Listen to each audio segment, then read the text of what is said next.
Good morning, everybody. This is Grant from State of the Spark, and I am so pumped you're here today. I'm pumped I'm here today. We have a great show for you today. We're going to be talking about how to find your Axis Mundi, how to find your center of the world, how to experience eternity right now. And no, I don't mean religious eternity. I mean those moments, those kairos moments. If you know the difference between kairos and chronos, we're going to be touching on the different types of time and how to actually experience more of your life right now. That's what we're going to be talking about today. But before that, we've got other news that's going to make you smarter, news that's going to make you stronger, news that's going to help you eat your vegetables, news that's going to make you better at the water cooler. And I got to tell you, these things are interesting because pay attention to other news, because the news wants you to think about certain things. Your feeds kind of get programmed by your behavior, but sometimes you got to venture outside of yourself to learn more. On our trips this last weekend, part of what I'm grateful for today, on our trips this last weekend, on every single flight, I met someone new and interesting, and I was able to share other news with them, and they were able to share other news with me, and I could dialogue with anyone. Being a person of the world, that's what being a cosmopolitan is. It's a person of this life, a person of this world that transcends local politics and regions and countries and nationalities, and allows you to commune with just about anyone you come in contact with. That's what we talk about when we talk about other news. We're going to be covering that. But before everything, the most important moment of this week and of this day is to seal it. As they say, seal it with a kiss is the phrase. But you seal this week and set the tone for this week with a certain modality. And that modality is morning cup of gratitude. That's a morning cup of gratitude for you to actually sow that seed, if you will, over the week, so that you go through your week with a spirit of gratitude. Gratitude isn't just about walking around, oh, I'm grateful for things. That is a part of it.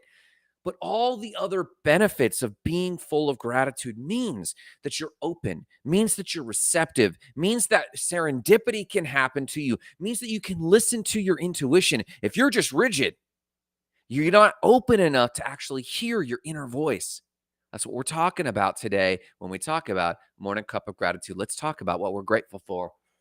Now, listen, this isn't just my gratitude. I want to hear what you're grateful for. So tell me in the comments so I can hype you. Let me be your hype beast. But I'll start. Listen, several things I'm absolutely grateful for. I'm absolutely grateful for our Discord community. It has been small, but it has been consistent. We've built business partnerships out of our Discord. We've built friend partnerships out of our Discord. We've encouraged one another. It's not just about crypto. It's not just about financial freedom. It's about spiritual freedom, religious freedom, relational freedom, business freedom, but really, it's about agency. And that small Discord group I'm super grateful for. There's the link in the comments if you want to check that out. I am absolutely grateful for this trip, and I'm grateful for the life we've built. That's what I'm grateful for today. This is what I'm sharing with you briefly. You see, this last week, my grandmother is ailing, and she is 90, and she has lived a massively full life. And about a week and a half ago, 2 weeks ago, she came down with COVID. And it was looking pretty dire. And it is still looking pretty dire. No, I don't say that to get pity or any of that. I'm actually a celebrant.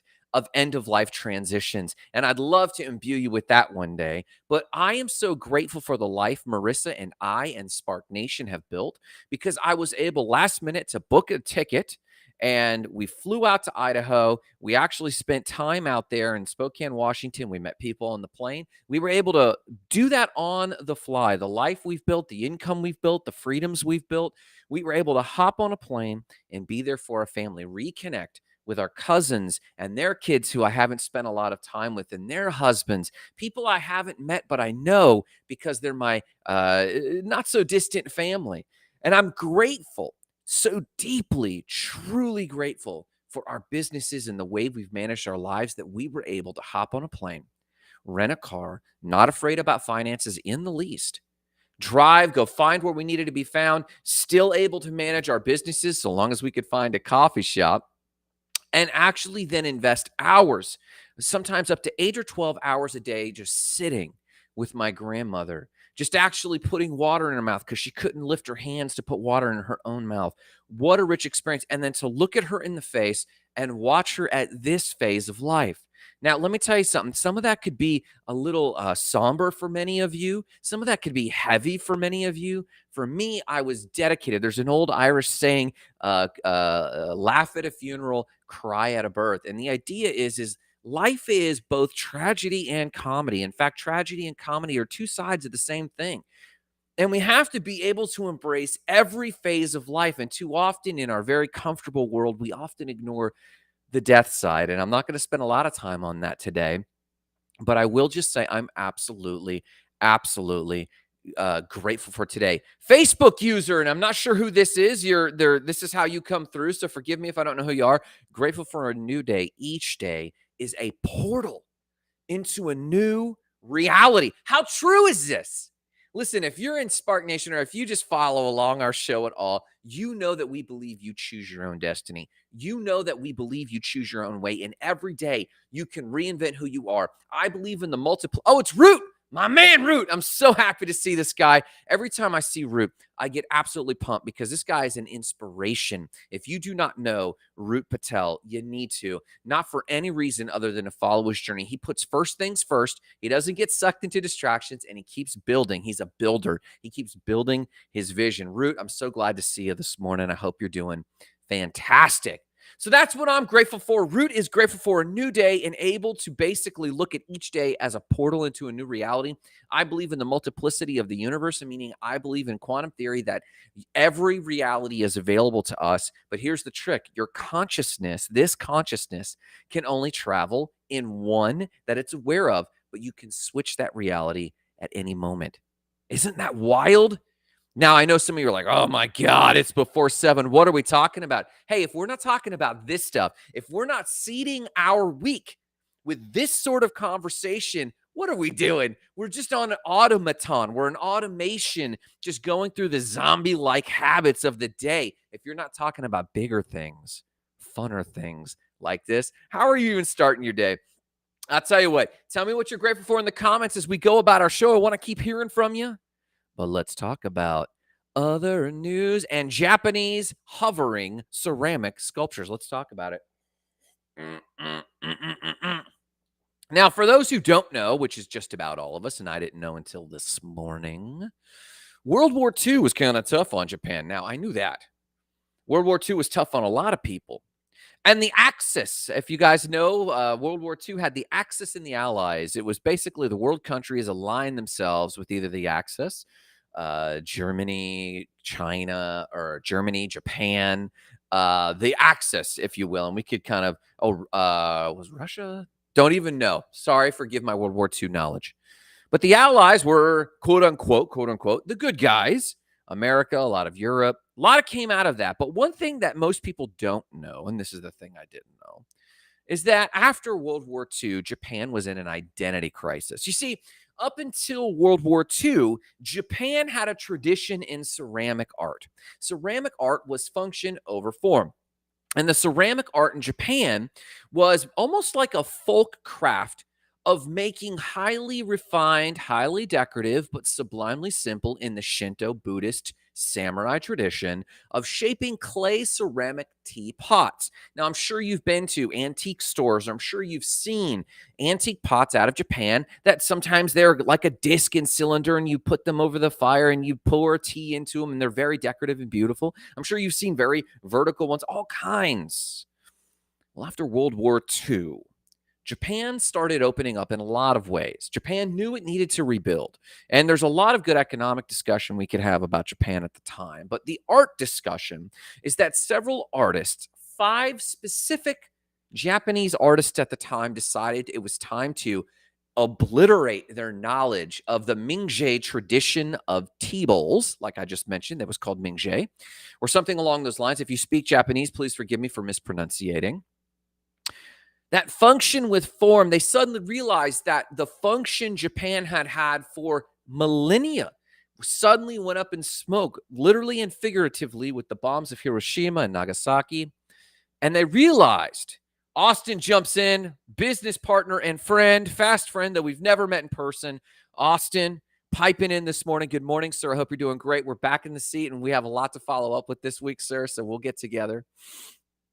But the Japanese artwork was function over form. Mingzhi tradition was blown up, and they moved forward and said, listen, the borders of Japan are opening. It's time to pay attention to what's going on in the art scene. And these five Mingzhi, oh, Connie jumps in. Connie, how is Connie doing? She's thankful for the city of Lakeland and Camp Blast after the past 3 years of limitations on camps and childcare. Her two 11-year-olds have a blast this summer. So thankful for this little bit of ease and peace on this mama's heart. And she has more to say, but it doesn't fit into my chat. So Connie, good morning. I hope you're doing fantastic.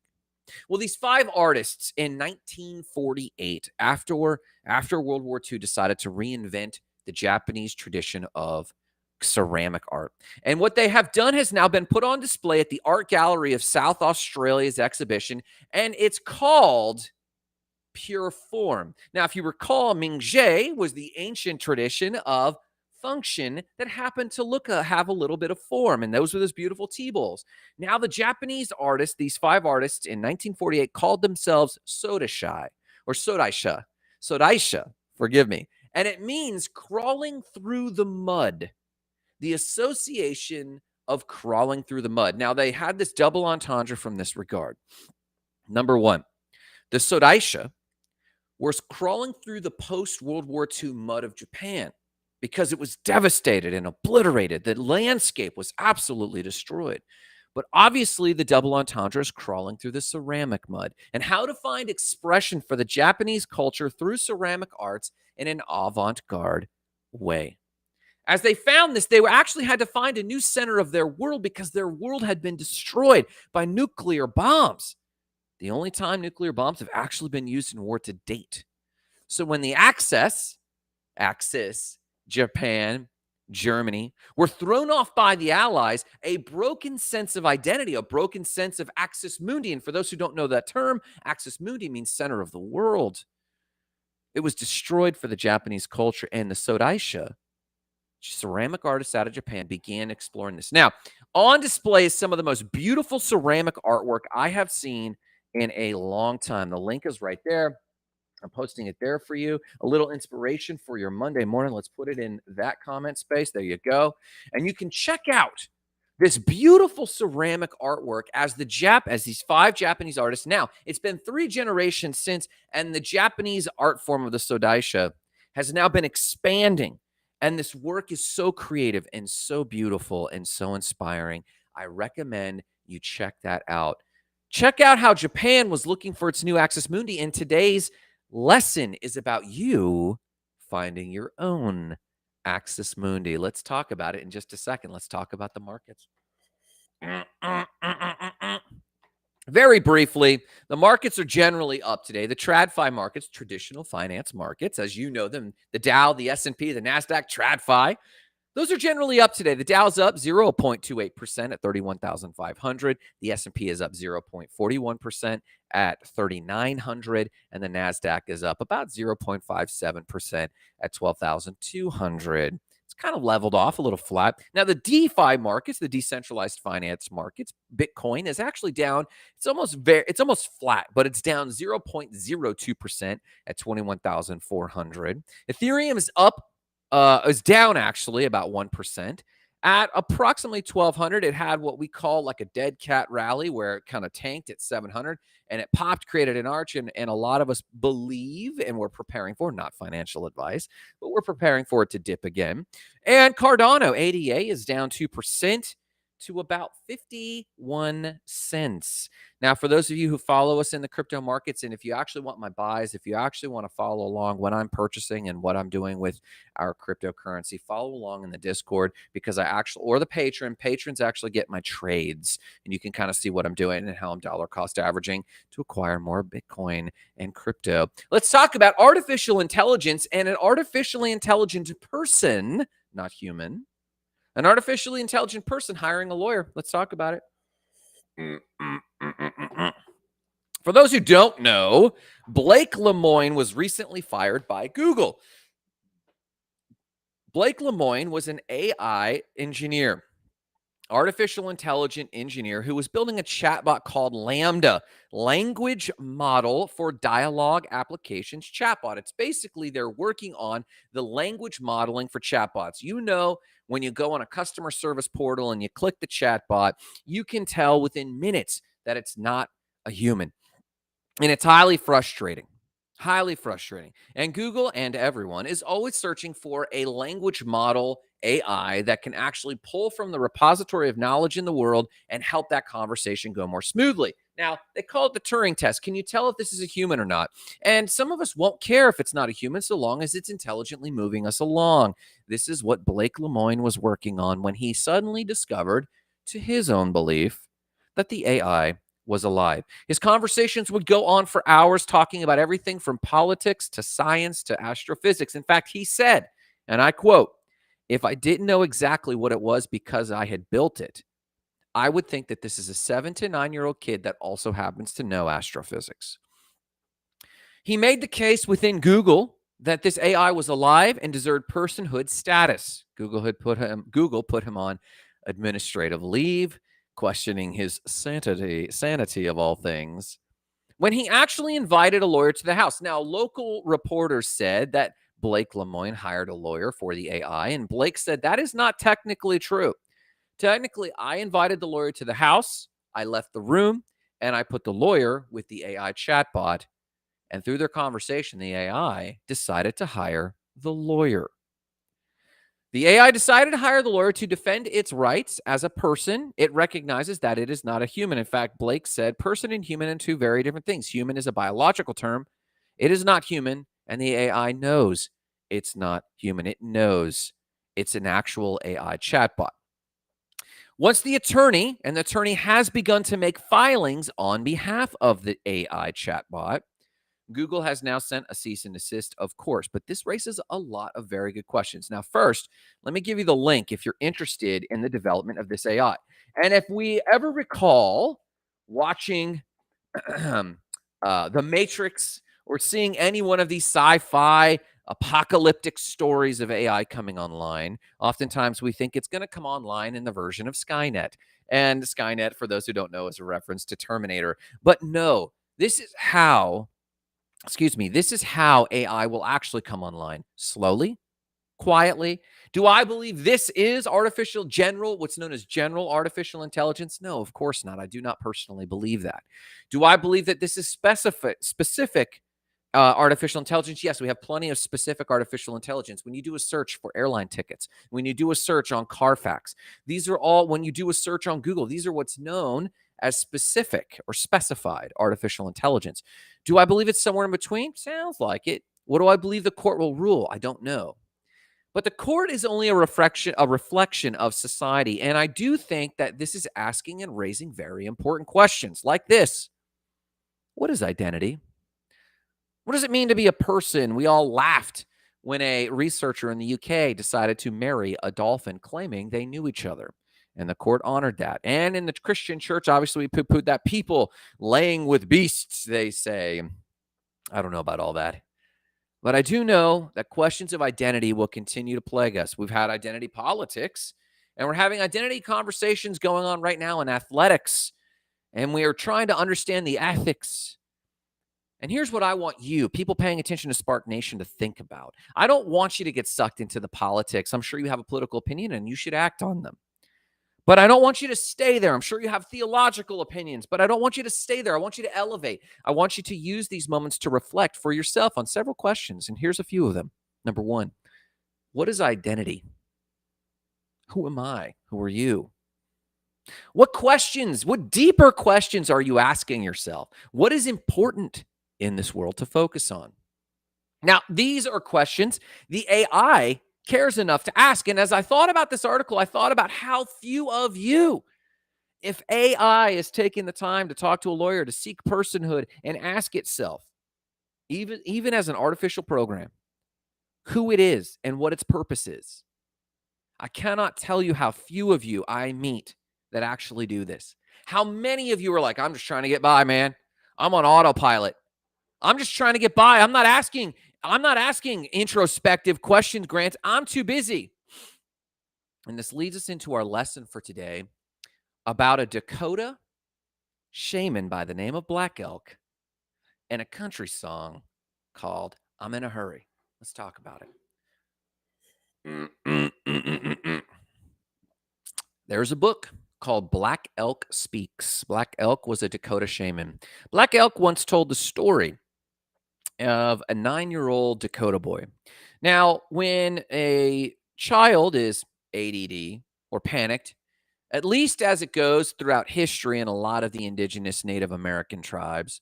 I say Native American, we could be talking about North America. Austin is in North America. And my guy, Billy, good morning, Billy. How are you doing, man? Love to see your face. Austin says, very interesting. And for those who have seen Austin's face, I can imagine him bobbing his head and saying, very interesting. Black Elk was a late 1800s, early 1900s Dakota shaman. And there were still very strong traditions in the tribe. And one of those traditions was when a young man or woman, often man, but sometimes woman, they weren't excluded, started to act up, started to show signs of what we would call in our society ADHD. Think about that, correlate that. Couldn't sit still, fidgeting a lot, maybe even autistic in some ways. Obviously, the parents were fretting and shaking their hands and, do help our son. And Black Elk visited with the son, and as the shamans do, they paid attention and they listened. They weren't prescriptive. A lot of times when you bring a modern shaman, aka a doctor, and I do not believe doctors are actually modern shamans, I believe teachers are. I believe spiritual leaders are. When you arrive, as Black Elk did, with a boy like this, you actually listen to see what the gods were saying, what the spirits were communicating for their people. So Black Elk, instead of being prescriptive and sending him off to doctors to take Ritalin and Prozac, maybe he needed it, but instead of that, Black Elk first sat and went through the rituals. And in going through the rituals, Black Elk meditated on what was being said, and the boy was telling a story of the many hoops. Now, each tribe of Dakota, and then each tribe that was not Dakota Indians, if you will, or Native Indigenous peoples, they all had what they referred to as hoops, the great wheel, the great traditions, their life, the circle of their life, their traditions, their daily life, and they referred to these as the hoop. And this was all inclusive of the entire life of that tribe that either lived in that particular valley. And each hoop believed had its own Axis Mundi. Now, if you caught other news just a minute ago, you know that we've been talking both in the Japanese tradition of their Axis Mundi, their center of the world. And we're talking about AI, looking for AI's center of the world. If AI is everywhere and on servers, what is its center of the world? And it's asking personhood questions. For a lot of Native American indigenous tribes, their Axis Mundi was represented as a space and a place. They're sacred spaces. And this is why it was such a tragedy. In American history, when we had the Trail of Tears, we removed people from their sacred spaces. These are people that believed and were anchored and centered and lived day in and day out in what we would call Eden. They lived in it. A lot of modern Americans are looking for perfection. We're traveling to find the Instagram life. We're getting in an RV and pursuing RV life. Austin himself, as me and Marissa do, this isn't calling Austin out. He and his girlfriend are looking to live on a farm and build out their good life, as are me and Marissa. We're all chasing and trying to recreate Eden. Native American indigenous people, North Americans, and indigenous people around the world, because their focus was not time, as it is for modern peoples, their focus was space.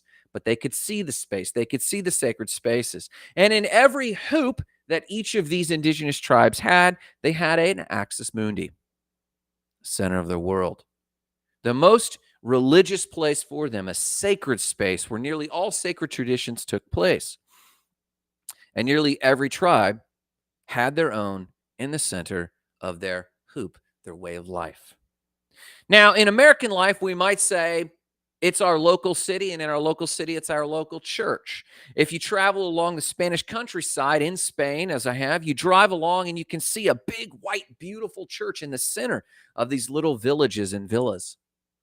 If you travel to almost any place in Latin America, you'll see the same thing. It's often a church. Now, the true Axis Mundi, actually, believe it or not, is a coffee shop or a bar. It's the center. It's the center of where these traditions experience, and that's where it is for modern America. Every morning, me and Marissa go to our Axis Mundi. It's our local coffee shop or our network of coffee shops. It's where our rituals are for the day. Every indigenous tribe had their own. And oftentimes, not just Americans and modern people removing indigenous people, sometimes it was indigenous people fighting over these spaces. And Black Elk sat in the traditions of the sweat lodge with the 9-year-old who was talking, and the 9-year-old was talking about the great hoops, and they were seeing in a fever dream the great hoops overlapping and coming together. And Black Elk thought on this, and Black Elk turned to the boy's parents and said, this child might need help, but let's wait a minute. Let's actually meditate on this. So Black Elk retreated and meditated on this, and he did the rituals. He shook the bones. He did the sweat lodge. He sat in the sun and fasted. And finally, through a series of rituals, Black Elk had a dream. And Black Elk had a dream about the many hoops and the many hoops coming together as the boy prophesied. And in the dream, the many hoops began to overlap. And what Black Elk noticed is that their Axis Mundis, their spaces, overlapped. And Black Elk was recovering and came out of this dream. And Black Elk came out of this dream, and the people asked Black Elk, what does it mean? And Black Elk said, eternity is everywhere. You see, where Black Elk's center of the world was a point in South Dakota. And we'll just say that he communicated to his people, the center of the world, this point right here, is everywhere. Now, there's another phrase that in Christianity we have that communicates this, that Christians don't like to talk about. Christians like to talk about chasing Eden, living a good life, earning enough karma so that we can end up in heaven. And Jesus said, eternal life is upon you. That's where you're at. Now, that's the story of Black Elk. And there's a country song that I was thinking of that I don't listen to country anymore, but when I did, that song simply said, and I won't sing it for you. It's too early on a Monday for me to sing for you, but it said, I'm in a hurry to get things done. I rush and rush until life's no fun. All I really want to do is live and die, but I'm in a hurry and don't know why. And there's some zen to that. Now, you guys know Grant's all about big, hairy, audacious goals. I want you to have goals. I want you to chase goals. Maybe I should change the word chase to go after, to walk in a path towards goals.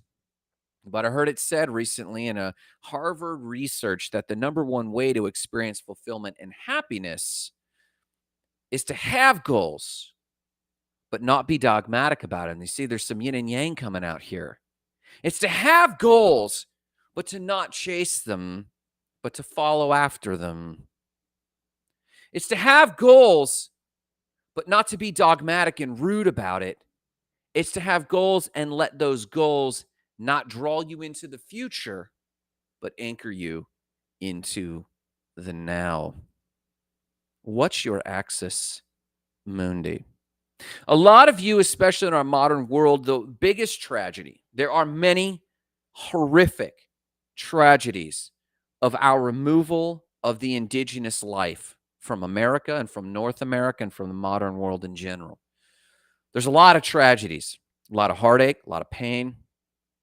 But we know that. I'm not here to have white guilt. I'm not here to share that with you. That's for you to ponder. I'm here to help you, remind you to meditate on spiritual things. The biggest tragedy is it was symbolic of us removing and scraping the spiritual from the surface of our world. Where we saw resources and minerals and trees, the indigenous saw an anchor point for centeredness. Now, here's the interesting thing, though. What Black Elk was talking about, what a 9-year-old Dakota boy saw in a fever dream, and what Jesus talked about 2 years ago, and we often forget in Christianity, what Buddha talked about is, hey, these spaces are symbolic of a spiritual truth, but the truth is the sacred spots are everywhere. Black Elk saying this Dakota point is everywhere. Jesus saying the kingdom of heaven is upon you. And I'm here to tell you, just as Thich Nhat Hanh did. Thich Nhat Hanh is one of my favorite Buddhists. Here he is. Here he is right here. This is one of his books, Living Buddha, Living Christ, Thich Nhat Hanh, a Vietnamese Buddhist who lived the life. He wrote a series of books called Walking Meditation, Eating Meditation, Working Meditation. Billy Weigel, my guy right here, friend and investor, real estate investment meditation. Austin Rickley right here, building a chat bot. We won't talk much about that yet till we're ready for it. Can we do this as a meditation? Can we set big, hairy, audacious goals and let those goals free us up to anchor us in the minute, in the middle of the now, as Buddhists say, and give our fullness to the moment as meditation? Can we slow down so that we're not in a hurry to get things done and rush until life's no fun? Can we anchor ourselves to experience this moment now? You see, you have access to eternity in this moment. And all it takes is for you to stop and pause. You see, I've talked about it before, and let me give you a few quick words. There are 2 types of time. There's Kairos time and Chronos time from the Greek framework. Chronos time is chronology. Your watch is a chronographer. It helps you tell time. And the god Chronos eats its child. If you watch the clock, you're just going to get consumed. But Kairos time is the time of the gods. It's flow states. It's when you're so caught up in the activity of the moment, and whether that's engaged with a lover, or whether that's engaged in work, or whether that's engaged in a surf session, or Marissa gets this when she hikes. In fact, it's the only real time Marissa gets this, which is why she longs for hiking. To be engaged in Kairos time, to be engaged in flow, to be engaged in the time of the gods is Marissa, when she hikes, is experiencing eternity. Me, when I surf or paint or write or speak, I get engaged in an eternal moment where I connect with the gods. And the fun fact is you can do this with anything, with practice. So many of you are having your lives eaten by chronographers. So many of you are just rushing through the day, trying to build up that $15,000 a month net residual income. That's a goal we have. We have more income than that. We have great income. We have great assets, but it's not true net residual income. And we're chasing it. And I'm going to clock out of here and get into Spark Sites and do some sales. And suddenly I wake up and it's 4 p.m. And where did my day go? And it wasn't meditative and it wasn't fulfilling. I need to remember, you need to remember that at any moment you can re-anchor your Axis Mundi. As tragic as it is that we removed indigenous peoples from their spaces and did not learn from them, we removed them before we could learn something good from them. They're the ones who still carry the secret that your Axis Mundi is inside of you, the message of Black Elk. And many Christians are not paying attention to the very teachings of the person they follow, Jesus Christ, who told them to take a minute and pause because the kingdom of heaven's already upon you. This is what prayer is. This is what meditation is, to engage so deeply and anchored in this moment that you could live in eternity within the moment. This is what Buddhism is talking about when it says be in the middle of the now. Now, let me give you a quick framework and then I'll let you get about your day and practice this. And here's what.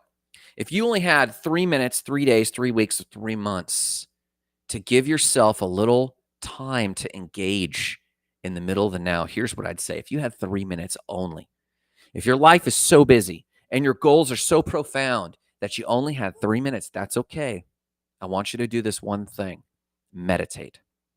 If you only had 3 minutes to re-anchor yourself in this space, to reconnect with your spiritual life, whatever your cosmology is, I actually don't care. I don't care if you're atheist. I don't care if you're agnostic. I don't care if you're dualist, Zionist. I don't care what you are. If you only had 3 minutes to reconnect with your spiritual self, I'd encourage you to meditate. If that's a walking meditation around your yard, if that's an eating meditation and slow yourself down and taste every morsel and feel every texture, if that's a working meditation where you breathe and you work as meditation, I encourage you, if you only had 3 minutes, I encourage you to meditate. Now, if you have 3 days, continue to meditate, but then I would clean out, symbolically, clean out your living space, not your workspace, leave it. Your bedroom, your laundry, your house, your kitchen, your living room. If you're living out of your car. If you're homeless, your tent. Live whatever your living space is, clean it entirely, and then meditate in that space. From a meditative state, journal, write, shut out the noise, shut off the technology. Be alone with your thoughts. Let your thoughts freak you out. Let your aloneness intimidate you. And then exercise and fast. Go for long walks. Resist temptations of eating too much. Slow yourself down and stop. If you had 3 days, I'd encourage you to not only meditate, but to clear out your living space, which is symbolic of clearing out the living space of your mind, and be alone with your thoughts. And the most important takeaway from that is journaling and hearing what you're saying to yourself, reconnecting with your spiritual side. If you had 3 weeks, I would do all of the above, but I tell you to go to a new place. Whether that whole time or whether for a portion of that time, meet new people from that meditative space. Don't necessarily absorb new technologies. Don't necessarily absorb new books on the latest and greatest. I think it was C.S. Lewis who said between every new book, newly published book you read, you should read an old book. If you do read a book, make sure it's an old one that you've read before that you can meditate slowly through. And then I want you to start 1% improvements on your TLE. If you're new to a State of the Spark and the Spark Nation, the TLE stands for Total Life Experience. It's fitness and health, healthy, happy relationships, work you enjoy, and spirituality. If you're going to start anything during those 3 weeks, start 1% improvements in your fitness and health, 1% improvements in your healthy, happy relationships, 1% improvements in work you enjoy, and 1% improvements in your spirituality. 3 weeks sounds like a long time away from your normal work-a-day, rush life. But it's not. So give yourself grace, do all of the above, but then only do 1% improvements on your TLE. And if you had 3 months, do all of the above and then reinvent yourself. Buy a new wardrobe. Do 25% or more improvements on your TLE, 25% or more improvements on your fitness and health, your healthy, happy relationships, the work you enjoy, and spirituality. Not just work you enjoy. Upgrade your friend groups. Get serious about your health and fitness. That could just be starting a fasted life because you know you need to build the habit of not craving consumption, craving consumer goods, craving those in the form of food. Cut extraneous commitments in your work. I say yes way too often to way too many people. Cut all of it out in kindness. Hey, I love you, but I can't do this anymore. I can't give you that bandwidth. I just don't have it to give. And excuse yourself kindly. Get a new wardrobe. Why a new wardrobe? How we dress, how we present to the world needs to shift because you're sending a new message out there and you want them to respond to you differently. You want people to ask what's going on. You want people to shift their perception of who you are. If you've worn the same old thing for the last 2 years, get a new wardrobe. Write out a new vision, not necessarily new goals yet. Write a new vision for who you are, for who you want to be, for how you want people to respond to you.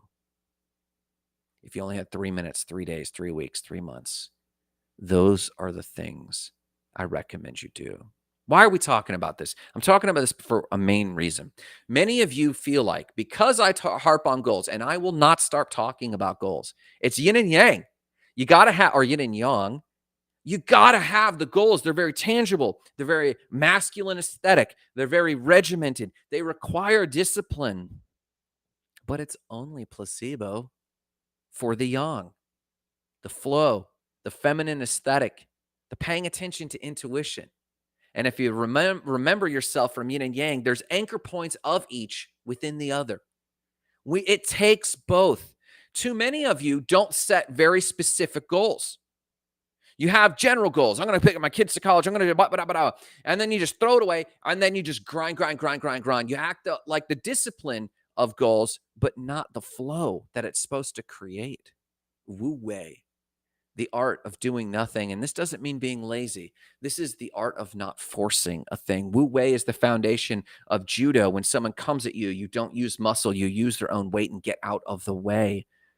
Wu Wei, yin and yang, setting goals, but also being anchored in the moment. Why are we talking about this? Because you can find more explosive, ignited, inspired moments if you can practice this art. And why do I want that for you? Because that makes you available. That makes you available to receive divine downloads. That makes you available to be attentive to the spontaneous moments around you. That makes you available to talk to the person in the next to you in the seat on the airplane. You're not just trying to get the flight over with. Let's just watch another show. Let's just read another book. Just get this over with. But to be available for serendipitous moments, because those are the richest. Quick story, and then we'll go. Marissa and I we're flying back. The flights were long on this last trip. We flew out. We left the house. We got up at 2 a.m. on Wednesday. We left the house at 3 a.m. Our flight was at 6 or 7 a.m. on Wednesday. We flew for hours and hours, had a layover, flew again, didn't get in till mid-afternoon in Boise, Idaho, and then we're up to 11 p.m. We were tired. It was a 24-hour day. On the way back on Saturday morning, we got up at 2 a.m. on Idaho time. We had to drop the car off at the car rental place at 3 a.m. We took a car and a bus from 4 a.m. to 5 a.m. and then finally flew out 5 or 6 a.m. Saturday morning, and we had a long layover. We were exhausted. And our layover was in Dallas. We had a 9-hour layover in Dallas. In the back of my mind, I was just hoping that we could just fall asleep in the airport. I've slept in the airport before. I'll throw my bags down. I don't care who's looking, and I'll snooze. And Marissa said, my brother and my dad live in town. Let's go visit them. You got to leave the airport. You got to check out. You got to go back through security. And I was just resisting it with every bone in my body. And I thought about, what's the right thing to do? I had just a sliver of enough attentiveness, that 3 minutes of meditation where I said, okay. And Marissa's asking, and when Marissa's asking, we're doing. And we went out. We had pie in Grapevine, Texas. We hung out with her brother and talked about crypto and YouTube and what's going on with them. We sat with her father and caught up and heard about where they were at and what they were going through and what they were facing. We talked about business. It was rich. We talked about things that we all care about. And we fellowshipped, and we only fellowshipped for about an hour and a half. And they drove us back to the airport, and we were able to follow serendipity. I just wanted to rush. And if I had just rushed, I would have slept in the airport. It would have been fine. I would have talked to people. I would have had some other serendipity. But there was something extra rich about that moment. We're exhausted. We have no bandwidth, but the mental rehearsal of day in and day out, rehearsing presentness, I think gave us that edge. I tell you all that to tell you this. The world needs your love, your kindness, your skill. Listen, if you want encouragement like this, join our Discord. If you want to get our trades and our buy alerts or just support this effort, get on Patreon. It doesn't cost a lot. It supports what we're doing, creating great content, great courses, great material for you to live a life. But no matter what you do today, I want you to remember why we're talking about any of this. We're talking about this to help you ignite lives of explosive significance, starting with your own. Have a great day.